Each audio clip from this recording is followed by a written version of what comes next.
আসসালামু আলাইকুম। আজ আমরা দেখব কিভাবে দাখিল এসএসসি সমমানের পরীক্ষার ফলাফল দেখব।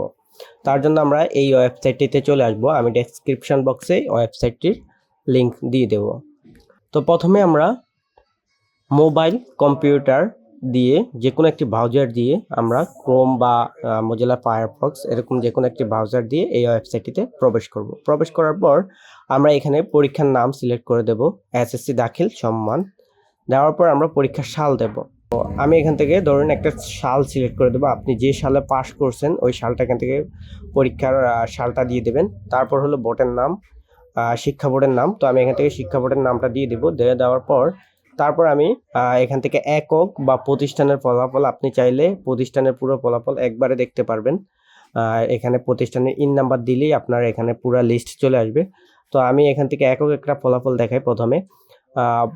এখানে বিস্তারিত একক ফলাফলে গেলে আপনার রুল নাম্বার দিতে হবে। তো আমি এখান থেকে রুল দিচ্ছি। তারপর আপনাকে রেজিস্ট্রেশন নাম্বার দিতে হবে অবশ্যই। তারপর আপনাকে এখানে যে ক্যাপচারটি আছে এটা নিচে আপনাকে টাইপ করে দিতে হবে। তো তার জন্য আপনি যদি এই ক্যাপচারটি না বুঝে থাকেন তাহলে পুনরায় লোড করুন, এতে ক্লিক করবেন। আপনি যেই ছবিটি বুঝবেন সেটাতে রাখবেন। রাখার পর দেখুন এখানে 6913 এটা দেখা যাচ্ছে। দেখা যাওয়ার পর আমি ফলাফল দেখুনে ক্লিক করব। ফলাফল দেখুনে ক্লিক করার সাথে সাথে আমার ফলাফল চলে আসছে।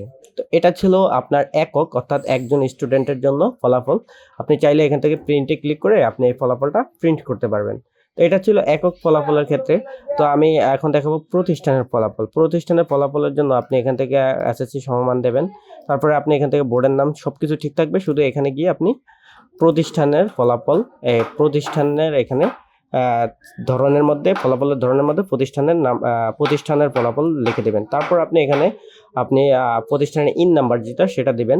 তো আমি এখানে প্রতিষ্ঠানের ইন নাম্বার দিলাম। দেওয়ার পরে এখানে দেখুন আমি আবার ক্যাপচারটা তুলে দিলাম।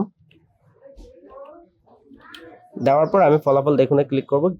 ক্লিক করার পর দেখুন এখানে আপনার ফলাফল চলে আসছে। চলে আসার পর আপনি চাইলে এখান থেকে পিডিএফ ফলাফলটি ডাউনলোড করে নিতে পারেন। এখানে চাইলে আপনার সাথে সাথে ডাউনলোড হয়ে এভাবে এটা ওপেন হয়ে যাবে। আর যদি আপনি চান যে না আমি এখান থেকে দেখবো না, এভাবেই দেখবো, দেখার জন্য আপনি এখানে ভিউতে ক্লিক করলেই আপনি পিডিএফ আকারে ফলাফল দেখতে পারবেন। তো আজকের ভিডিও এই পর্যন্তই।